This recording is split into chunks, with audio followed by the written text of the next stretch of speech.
Hi, I am so excited to be here today. My name is Teresita Ayala. I am with the Praxis Institute. Welcome to the Lessons from Loíza, Unique Approaches and Perspectives for supporting boys and young men of color.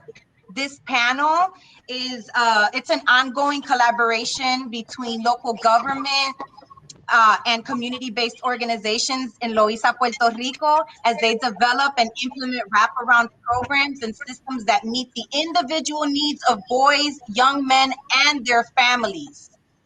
We're going to hear directly from the leaders of the Alliance for Peace in Loíza as they share how uh, centering the role and the safety of women in this work has helped successfully reduce violence in Loíza, which is so amazing. And it also how it helps promote positive social economic outcomes for their participants. So how their community is better because of the women in the community. I love that. That's so awesome. And the impact and the work. So really quickly, again, my name is Teresita Ayala. I am an artivist and a healing justice facilitator for the Praxis Institute. We're based out of Chicago. We're a versatile and a multidisciplinary team with a lot of years and lessons learned. And we have a lot of experience with the nonprofit sector, government, academia, and our public schools. So our main goal here today is to be able to hear from these amazing women that are at the front line in Loíza, Puerto Rico, which is a Black community within in the island of Puerto Rico, one of the Black communities, one of the most well-known Black communities in Puerto Rico. And we are going to dive into how it is that they have been able to reduce violence within their community. And it's an amazing story. I've been able to work with them for a while. And I can tell you right now that there is really joy in my heart to be able to present them to you. So I'm going to give you a quick introduction of who they are, and then we will move on to the questions. Awesome. So thank you everyone for being here. Thank you for being one of our brother's keepers. And this is excellent. So I'm going to go first with Alana Feldman Soler. She has a BA in history with a concentration in Latin American studies from Carleton College and an MPA with a concentration in human services from the University of Tucson. Of Arizona and Tucson. Sorry about that, Alana. She completed participation in CREA's Sexuality, Gender, and Rights Institute in 2010. From 2016 to, and she's done a lot of stuff in between that. From 2016 to 2019, she led community outreach efforts at Bosque Modelo de Puerto Rico and supervised the implementation of Bosque Modelo's first women's solar workforce development program. Currently, she is the administrator of the Puerto Rico Coalition Against Domestic Violence and Sexual Assaults Community Services Center in a rural town of Adjuntas, Centro Paz para Ti, Center of Peace for You. And she is the community coordinator for Loíza's Alliance for Peace at the Puerto Rico Community Foundation. Then we also have Tania Rosario Mendez. She's a feminist and a public health specialist with over 15 years experience leading community organization and mobilization efforts in Puerto Rico. She has a solid track record as a transdisciplinary freelance artist, popular educator, and women and girls' rights advocate. Tania is a diligent, methodical, and skilled consultant in the design and implementation of interdisciplinary educational and social transformation projects and programs for a wide range of populations, which I have actually been able to see and is really cool. She's an articulate and charismatic speaker and workshop facilitator. She created an oral history project for the elderly, which is so cool, and a multidisciplinary project dedicated to the health and well-being of adolescent girls and adult women through self-knowledge, art, and activism. She currently leads the historical feminist organization Taller Salud, serving as her serving as their executive director right now. So welcome to Alana, welcome to Tanya. And then I have the pleasure, this is my first time actually introducing the mayor of this amazing town of Loíza. And you know, this is the cool part about being a part of panels. I actually have to read this in Spanish. So I want to make sure that you have clicked into the option that we have here, the accessibility option, and that you have clicked on English, Spanish, whatever it is that you need in order to, so this meeting will be translated in Spanish and English as needed. To select your preferred language, just in case you didn't do this earlier, please click on the translation tab on the left, mute all, and then select your preferred language. So, esta reunión será traducida a español e inglés según sea necesario. Para elegir su idioma preferido, favor haga clic en la pestaña rotulada Translation del lado izquierdo. Luego haga clic en Mute All para silenciar todo el audio y luego seleccione su idioma preferido. All right. Also, English captions are available through a Chrome add-on, and then los subtítulos en inglés estarán disponibles por el medio de un adjunto de Chrome. Ahora estamos. Guácala. Qué bien. Wow, I am so happy to be alive. You know, in this moment, I'm going to go into Dr. Julia Maria Nazario Fuentes. So here we go. Bear with me, roll with me. La alcaldesa de Loíza es ante todo una educadora y administradora en distintas instancias de su vida.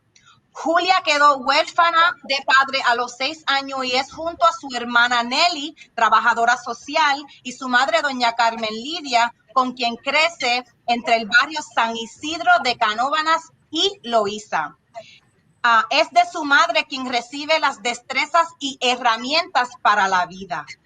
Julia asegura lo siguiente y cito: los que comparten conmigo primero y luego conocen a mi madre entienden muchísimas cosas. Ella sigue siendo mi maestra de vida, comenta la alcaldesa de Loíza desde enero de 2013, perdón. Julia cursó sus primeros años en la escuela elemental del barrio San Isidro de Canóvanas hasta el 5º grado y luego pasa a la escuela Eugenio María de Hostos, continúa en la escuela intermedia Antonio R. Barceló y luego en la escuela Luis Verone, donde termina su escuela superior en 1974. And I think it's really critical that we expound, that we go into people's biographies, specifically when we have women mayors, right? That we know the nature and the story of our women that are in the movement and that are in the front lines, specifically in the government. So I'm going to keep going. Ella, let's see where we are. Here we go. De hecho, fue presidenta del Congreso de Jóvenes de Puerto Rico de la Iglesia Universal de Jesucristo durante 5 años. Simultáneamente estudió en el Instituto Bíblico Oreb, donde se diplomó en Teología Bíblica y Sistemática. That is the beginning, right?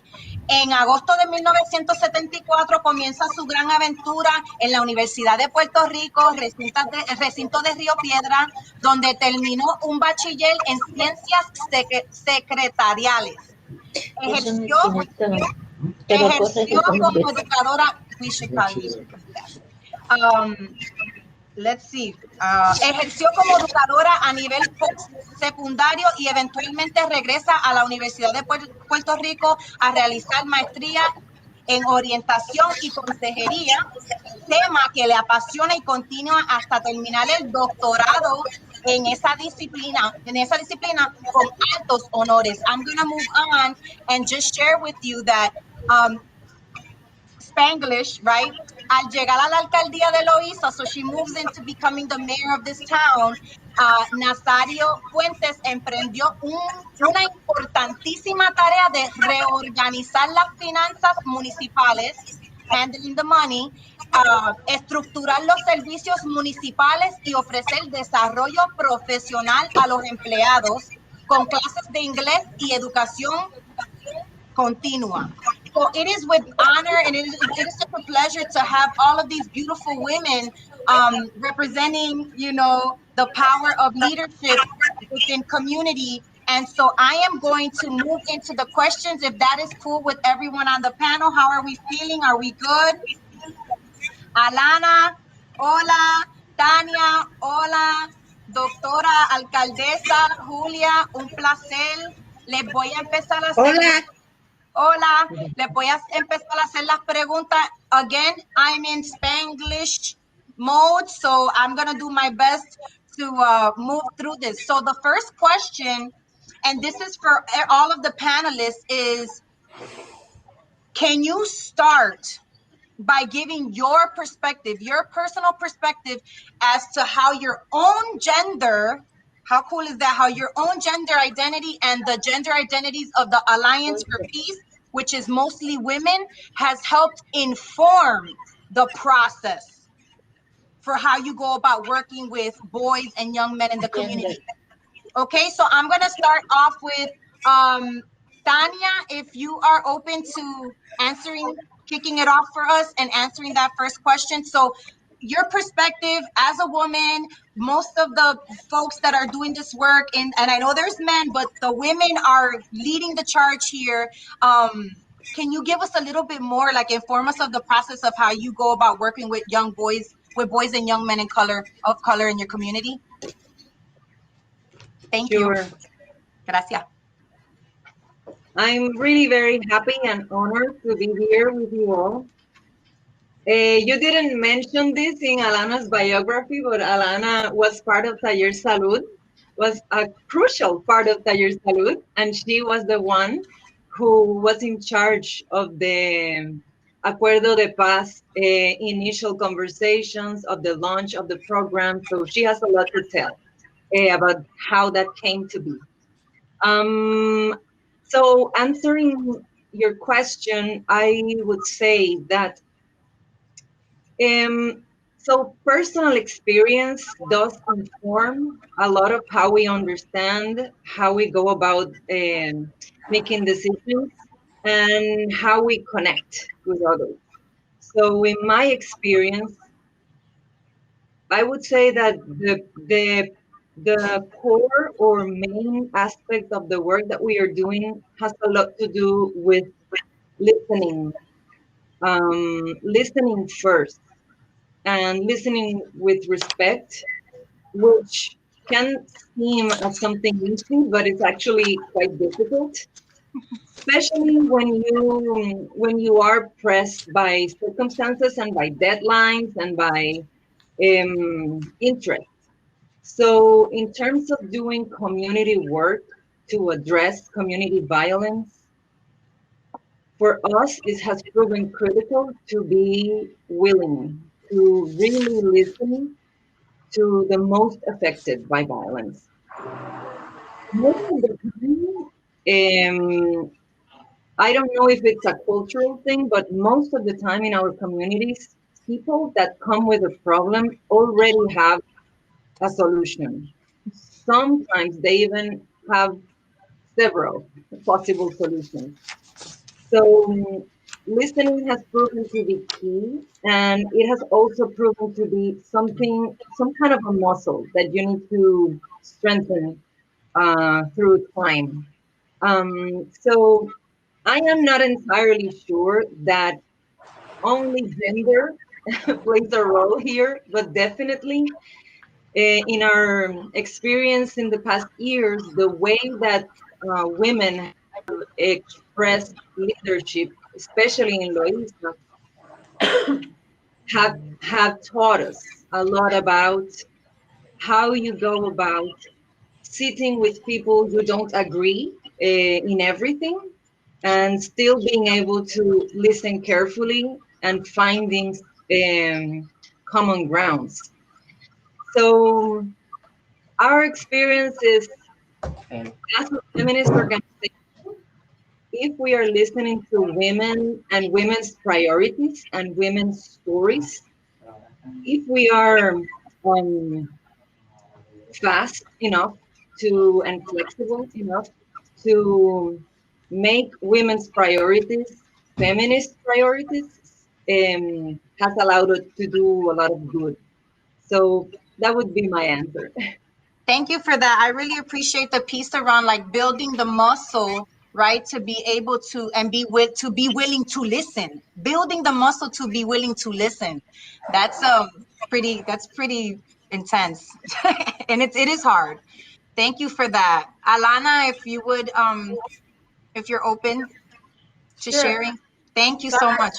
I absolutely agree with what Tanya says about listening. Very, very important, essential. And if you listen to women, you'll notice that women are interested and concerned and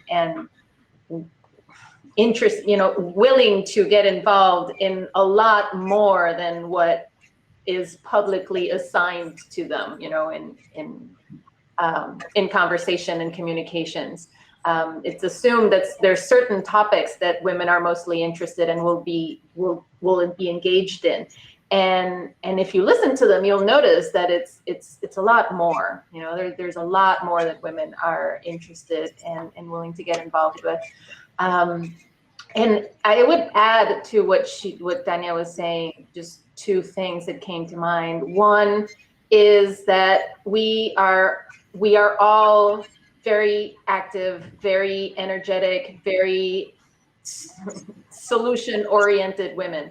And as Tanya said, I come from Taller Salud, where we really had a focus on, okay, how do we go about doing this? Okay, there is a need, and we're listening to the women in the community, and who is going to fill the void? Who is going to jump in and get the ball rolling? And the answer usually is we are going to do it. We are the ones we've been waiting for. We can do it. We have the capacity, we have the ability, we have the knowledge, we have the motivation. So we are just going to figure out the rest of it. Where are the resources coming from? We're going to move and find them. And one of the things that I do want to mention was when Acuerdo de Paz started, that's the outreach program, the outreach violence prevention program that the Alliance is built on and built around. That when the program started back in 2011, the simple fact that it was a feminist organization that was filling that void, that was jumping in to say, yes, we are willing to claim this as one of our projects, as one of our priorities. This is important to us. It's important to the women we serve. It's important to our community. There was a lot of backlash. I just want to mention that there was a lot of backlash because there was a lot of questioning about, well, how come a feminist organization is interested in violence, community violence that is mostly happening between men, among men. Why would you be interested in that? Where's the feminist angle to that? Why would you want to claim that issue as your own? And I think there were a lot of conversations about what it means to be a feminist, but also about masculinity, about the role of gender in general in community violence, and the effect that has on the women, on the community, in their assumed social roles as women, but also just in general, how does this affect them? And I think that there was a lot of good out of that conversation. I would be surprised. I don't know. I'm not in Taller Salud anymore. So Tanya maybe can tell us a little bit more whether that backlash died out and disappeared, or whether there is still some of it kind of somewhere in the background. But I don't out in the public, I don't see that questioning anymore as far as this work in particular. Though I think there is still the need to have this conversation at a broader level in Puerto Rico in regards to community violence.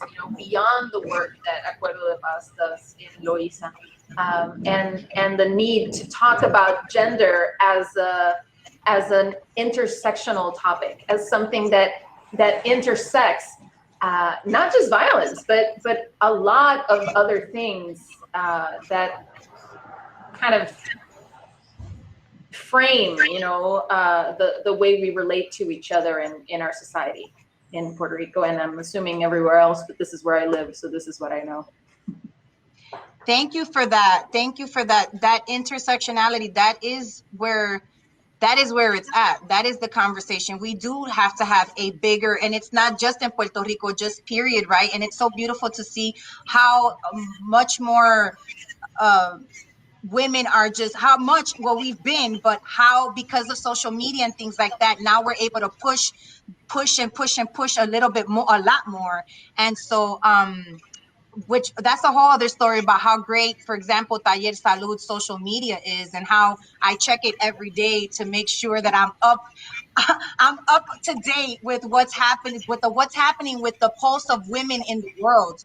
So Tanya, thank you for that, and thank you, Alana, for being a part of that birthing of this concept. So it's always an honor. And I'm gonna move on to la alcaldesa, to la alcaldesa Nazario.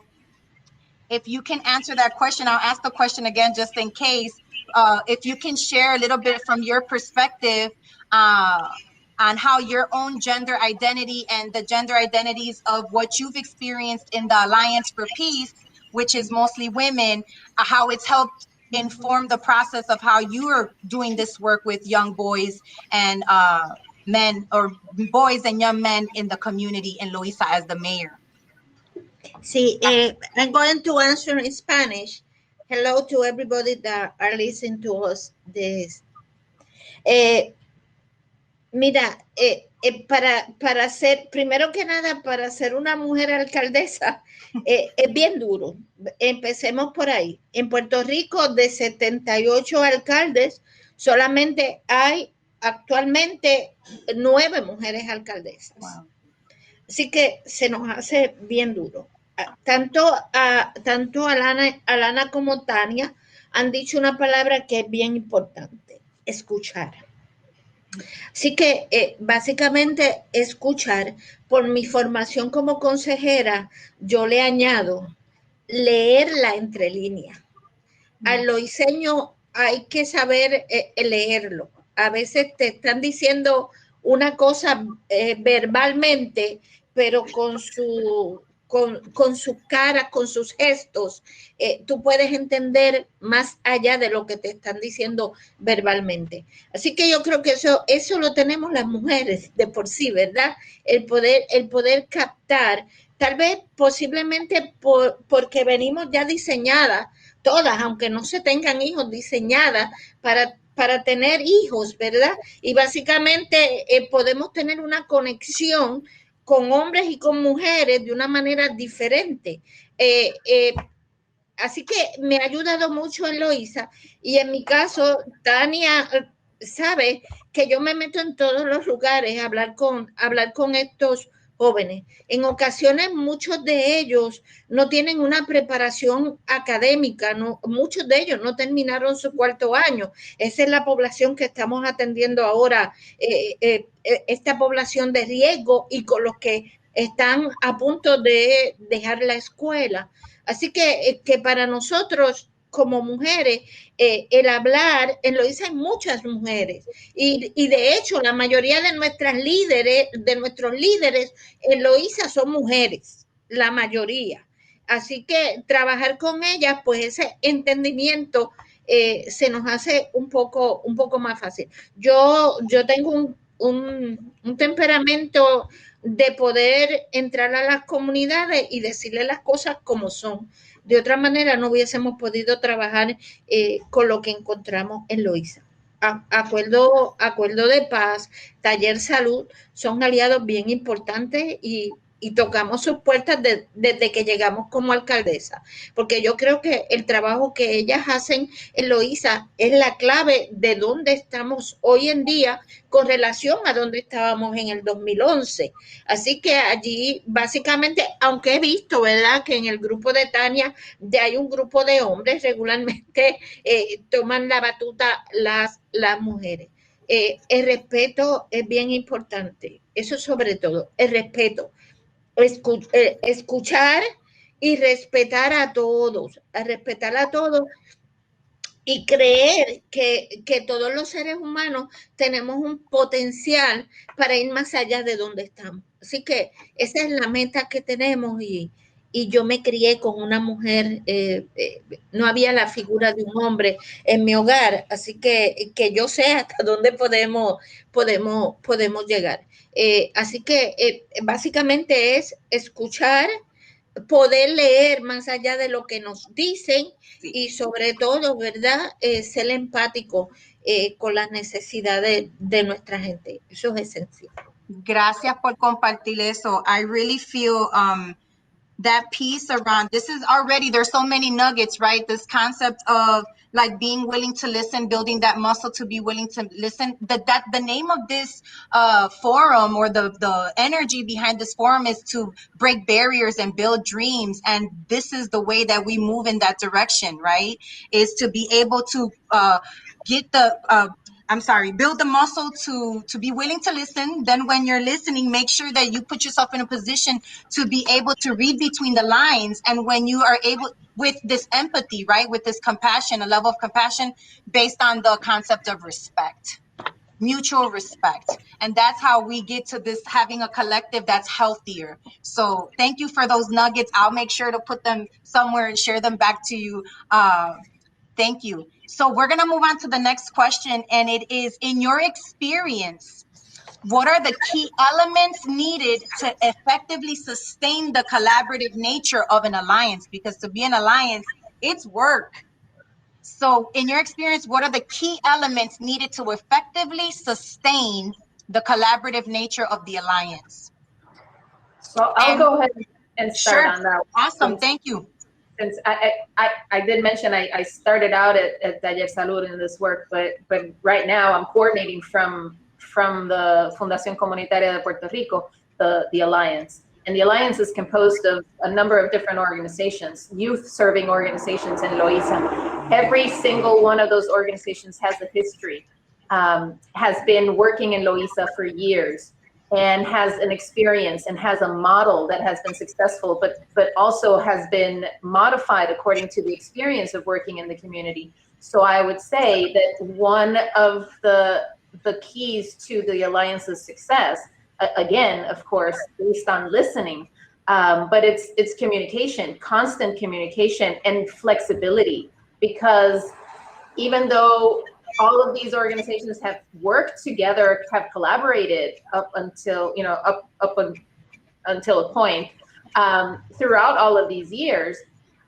as part of an alliance, we have a common work plan, we have a common goal, we have a common mission, which means that it's not just collaborating and listening to what you're doing and doing my own thing because I know what you're doing. It's really compenetrating the work. It's really integrating it and weaving it together. And that requires not just listening, but also speaking out and being able to be open to modify and change and come back to the table and plan together. And, it's a lot of going back and forth, but it's all based on good communication, frequent, often, and in all directions. I hear that. Before anyone else answers that question, I just wanted to throw out there. Okay, I hope that everybody can see me. They're saying something about my camera went off. I think so. I think we're good. Let's see. It's Dr. Angelica Gallegos stated on the chat. She says, I appreciate the voices of our Boricua sisters. And in Spanish, warms my heart to listen in my native language. Gracias, mujeres, que sigan adelante.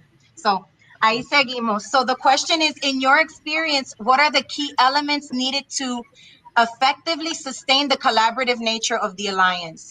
And you were stating that it's about constant communication, the flexibility to like reconfigure things based on what the needs are. Okay, so we can move on. I just wanted to make sure we had Yeah, that. I wanted to add to what Alana was saying. I think one of the key elements to this particular alliance is trust. We, as Alana was saying, we are, all of us are organizations with previous um, works and work models, and all of us trust and have a deep sense of trust on the rest.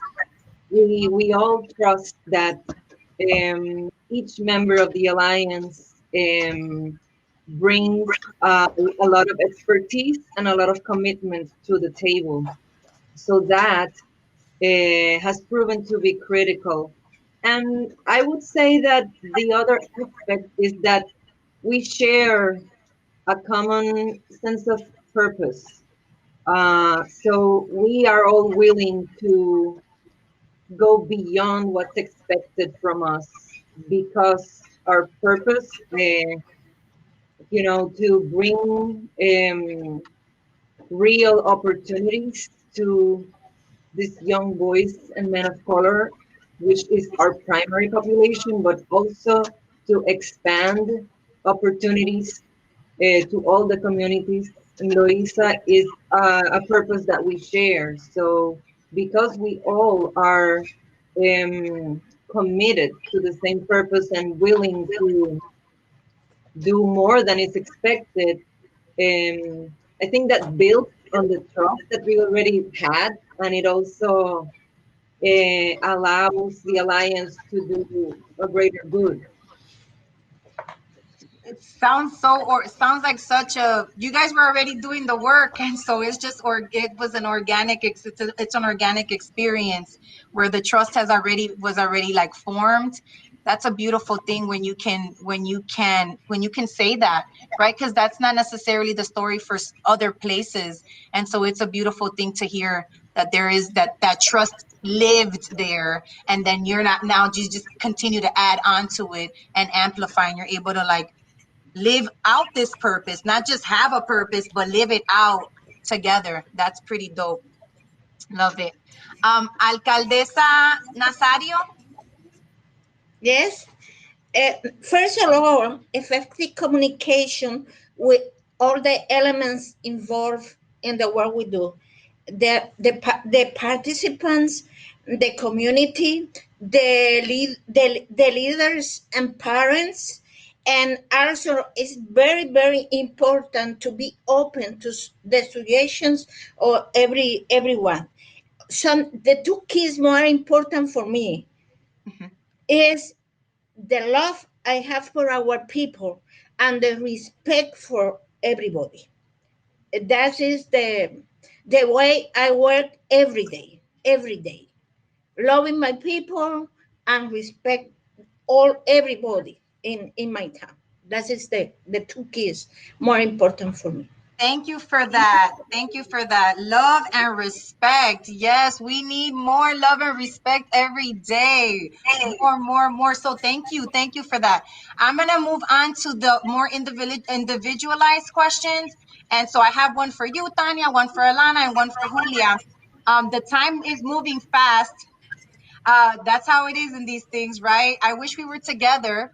The warmth, right? That warmth is kind of just like, I wish we were together. Pero we move on. So Tanya, this next question is for you. And it is, how does linking the planning and services of multiple organizations strengthen the alliance's restorative approach, the actual restorative approach? And I know you stated that trust is critical, right? This flexibility is critical. But like actually linking the planning piece and the services. Well, the restorative approach comes from a deep understanding of systemic barriers. and also comes uh, from decades of flawed politics and understanding how punitive approaches further um, further criminalize poor communities. So with Acuerdo de Paz and later on with the Alliance, we were trying to build bridges and we were trying to tackle systemic problems from different approaches simultaneously.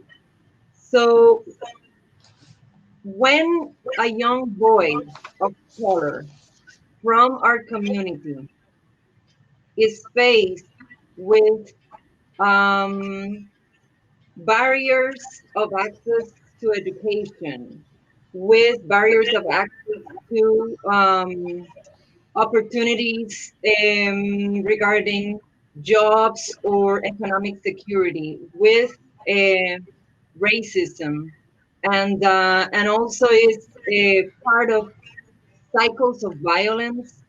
He can't get out of that alone. He can't do that.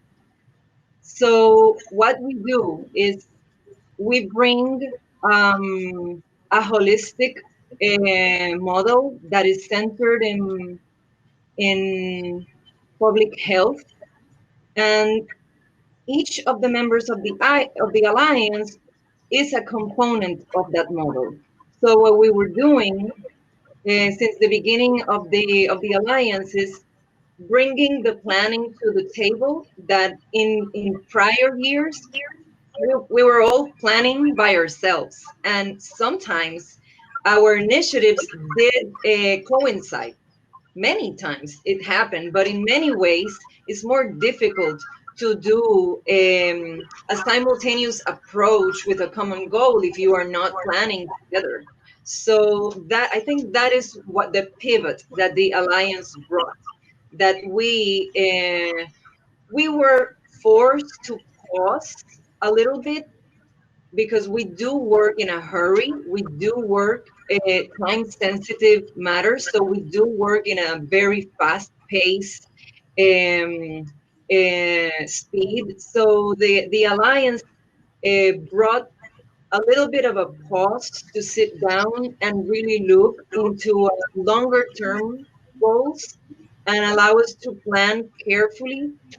And sometimes you still have to run in the middle of achieving those goals. But we were doing that while keeping on the horizon the longer term goals, so that we all knew that if some of the partners couldn't deliver, then we would bring other new partners. So it allowed room for creativity because we were not each of us running alone. So I think planning was crucial, and I think that doing it in a way where we, in a room where we were all trust worthy and trust honoring the process, made a lot of difference to the success aspects of the project. Thank you. That intentionality, right, is everything. Just having that same intention and setting the intention. Very cool. Thank you for that. I'm going to move on to Alana. Thank you, Tanya. The question is, how does each organization overcome its own focus and implement truly collaborative efforts?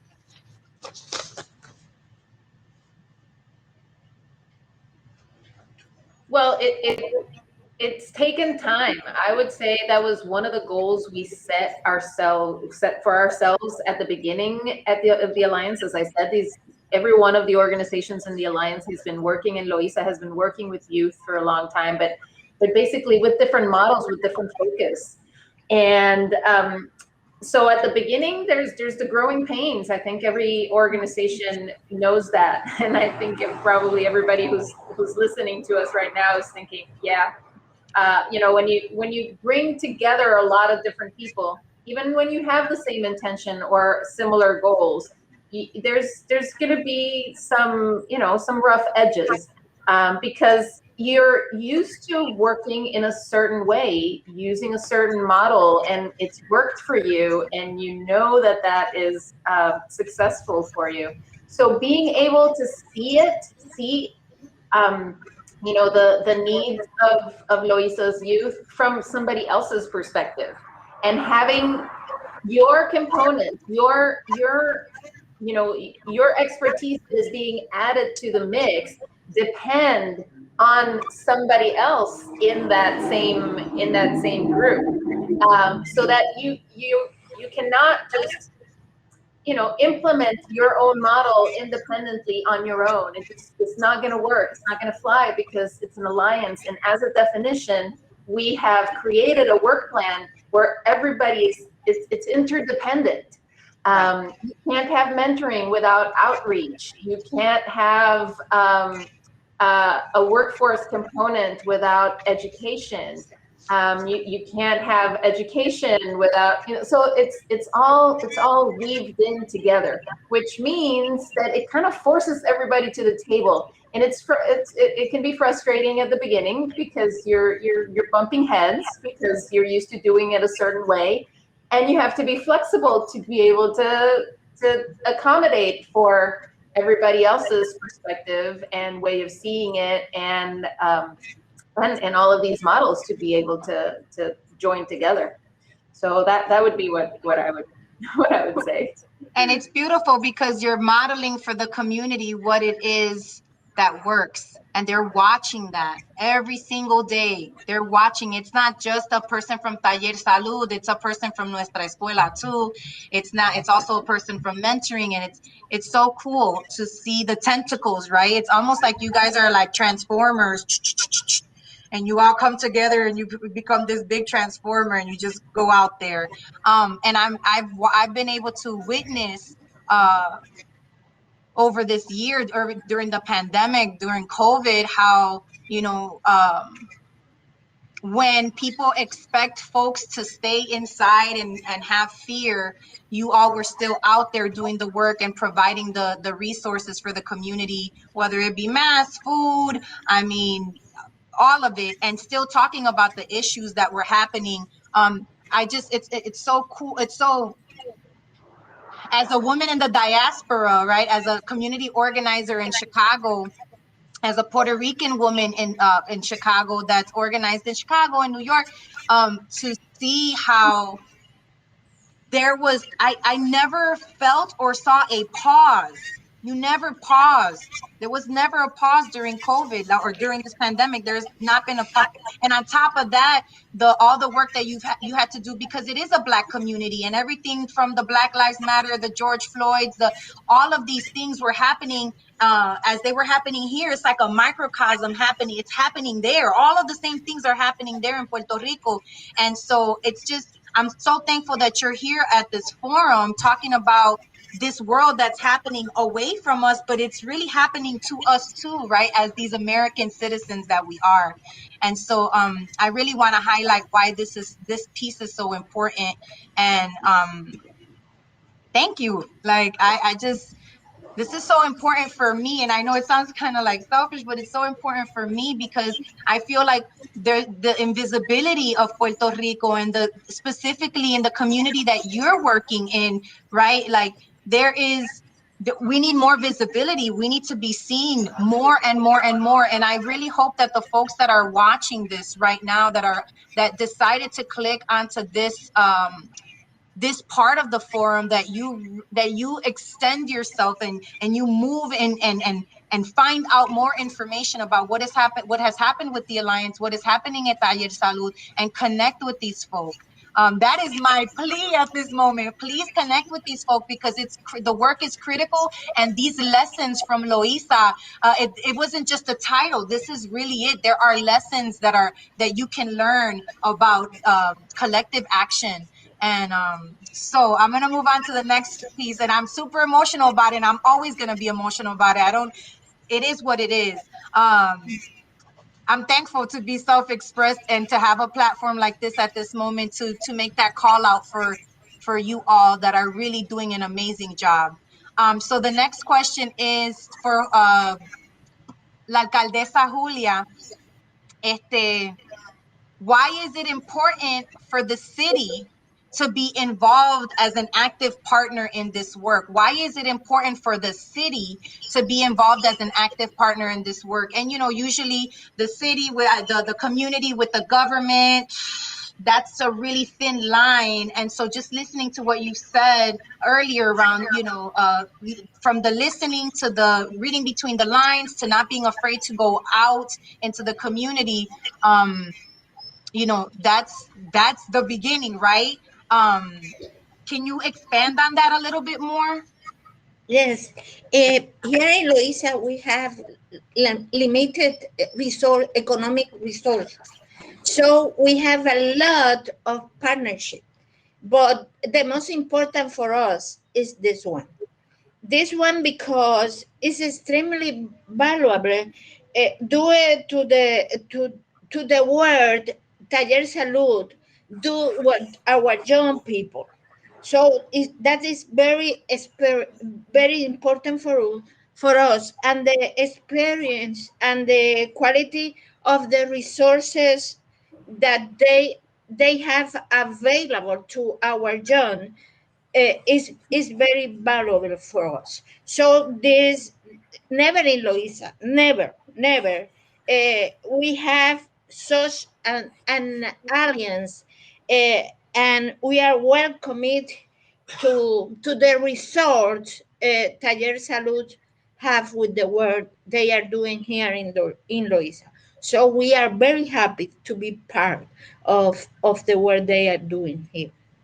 That's I amazing. will practice my English. Esa es la que hay. ¡Qué bueno! Está bien, está perfecta. Es the quality of life, right? The increase of the quality of life based on the resources that are being available through this alliance. It's an amazing. Nos resuelve porque ellos tienen psicólogos, tienen trabajadores sociales, tienen recursos que posiblemente en algún momento dado el municipio no tiene, así que son de gran ayuda. Y también ellos tienen la experiencia de trabajar con los jóvenes que nuestro personal aquí en la alcaldía pues posiblemente no tienen. Así que por eso estamos tan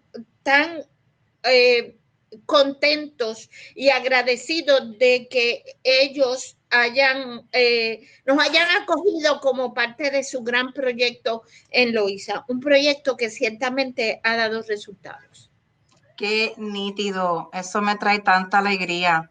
Wow. And in the case of the alliance, I mean, Taller Salud has a number of resources, but then you maximize it because the alliance, there's Nuestra Escuela, and they have resources that Taller Salud doesn't have, that the municipality doesn't have, and then there's, you know, the Fundación Comunitaria. Fundación Comunitaria, Obama Right. Foundation. So that's one of the benefits of being able to do this work in collaboration within an alliance, because since we each have our own side of our own expertise, you keep growing, you know, the reach that you can have and the resources that you can access, so you can complement each other better.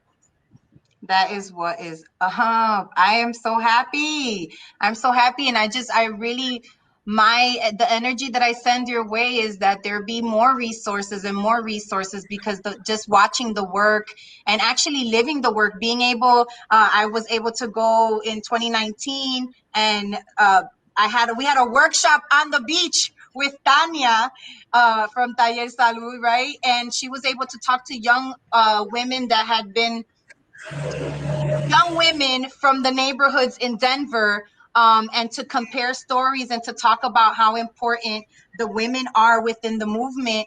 And also, it's like you all say, that the health of a community starts with the woman. And they really took that back and have been making moves. So just know that the work that you're doing, which is just in your neighborhood, right, in your town, people want more of it, and people want to learn from you, and people are taking it, and there's a ripple effect that you'll probably never know about, but it's definitely happening. So a lot of love from that organization in Denver. Colors of Change is called Colors of Change. Shout out to them. And so I have one more question, and then we're going to go to a real quick question and answer part, the question and answer part. So this is for everyone, and whoever wants to answer can answer. How are you defining the success of this work, right? Because how are you defining it? When I see the numbers of what you've been able to do, and I hope that you share them, I'm moved, touched, and inspired. And so how are you defining the success of this work? Whoever would like to go. Yes, I want to begin. I want to answer. Uh, when we experience a drop in crime figures, in 2011, we have 42 murders, and the past year we only have 9 murders. We don't have to have anyone murder here in Loíza, but it's a bigger success. The we that we all the we working all with the violence here in Loíza. We can say we are doing good. We have to continue doing the work, so in the future we can say nobody murder here in Loíza by the violence, but yes, we have a big success in this alliance. Yes. Thank you for that. From 42, what was that year, 2011? 2011. From 42 murders to now to 9. Wow. Powerful.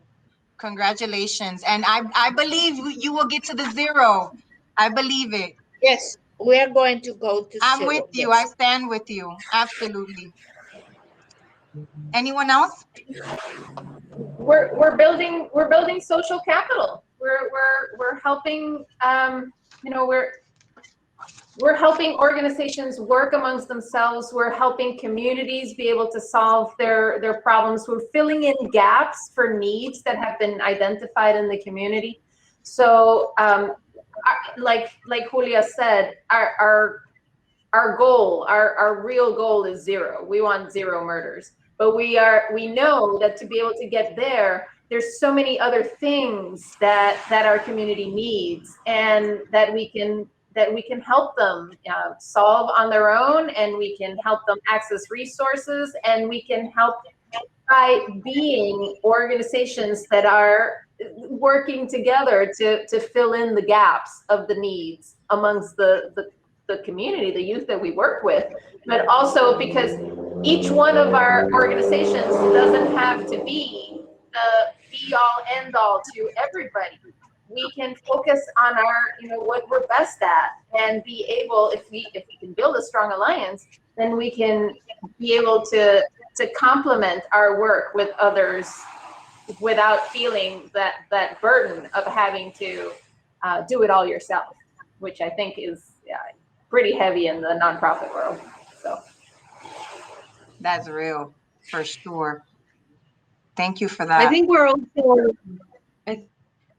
also changing the narrative about what is true about Loíza, what is true about Afro-Puerto Rican communities, and I think that is very important to the work. We have challenged a narrative that was telling our young they did not deserve any future, that they were not worthy of any future, and we know that is a lie. So we are challenging that, and I think that moving forward, the conversation about peace and safety, how a community redefines safety for itself, how a community renegotiate a permanent peace accord, which is the title of the program. It's a crucial component to achieving all our goals. So I would say that that we have As an alliance, when I say we, I'm talking about the alliance. We have short, mid, and long-term goals, and they intertwine. So we want zero murders, and yes, we want 100% of a graduation rate. And yes, we want economic racial justice, and we also want to change the story about what it is that is true for our communities, what it is that we are worthy and what we deserve. We deserve bold futures, and we deserve reconciliation. We deserve communities that are safe um, and thriving. So that's the work. And thriving. This concept, this piece around challenging the narrative that was already there, and then like I feel like it's like hip hop, right? Hip hop gave me an opportunity to rewrite my story, because there's this story about what it looks like to be this Puerto Rican woman, and from Humboldt Park here in Chicago, and then hip hop gave me an opportunity to tell my story from in a safe space. So it's really, I had to confront though what was the narrative and challenge it, and I was able to do it through music. So and community organizers do it that way, or organizations do it that way. So I love the hip hop activism energy, and I know you all have the arts and how you include the arts into the activism and the bomba, and I mean all of it. How you have the Julia de Burgos area, right? How you highlight the folks that are so critical to el pensamiento, to the thought, and add value to the space, to the work that you're doing. So if everybody could take just a quick little minute, if you want to say any closing. The time flew, so we're gonna move on. If anyone has questions, please still send the questions, and we will get you some answers, and we'll send them back to you. Send them to you. The responses, send them to you. But if you guys want to close out with anything, you want to share anything in particular with the audience that is present with us, we have a beautiful amount of people on here, 32, I believe. So it's so beautiful. Yes, with the alliance, I, as the mayor of Loíza, has a big opportunity, a mission for my big mission, that is to inspire, empower, and connect our young people with with change. They change, and they can be part of the change of our Loíza. Thank you. Alana or Tanya? Well, I don't know. I think Julia said something really good there. No, I think we're engaging. We're engaging. And we're engaging people who didn't know that they wanted to be engaged or could be engaged in their communities.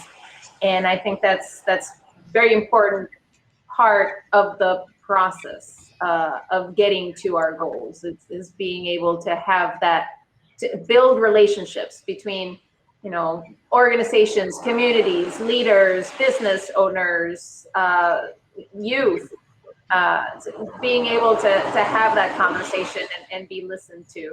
I think that's the ongoing work. Yes, thank you. Tanya, any closing words before we close out? Well, we are just grateful and honored to be able to do this work. We really believe that violence is the symptom and not the illness, and that we really need to address the causes of the illness. We really need to address that. We owe it. So we are committed to doing the work, and we're really happy to have such great partners. That is awesome. Thank you so much. I'm so glad we did this.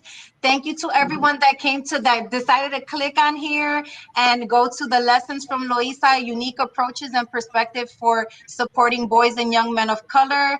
This is the MBK Leadership Forum, breaking barriers, building dreams, straight from Loíza in Chicago. We send you a lot of warm, beautiful love and have an awesome rest of the conference. Bendiciones to everybody. Thank you, Alana, Tania y Alcaldesa. Las veo pronto. Muchas bendiciones. Gracias. Chao. Thank you.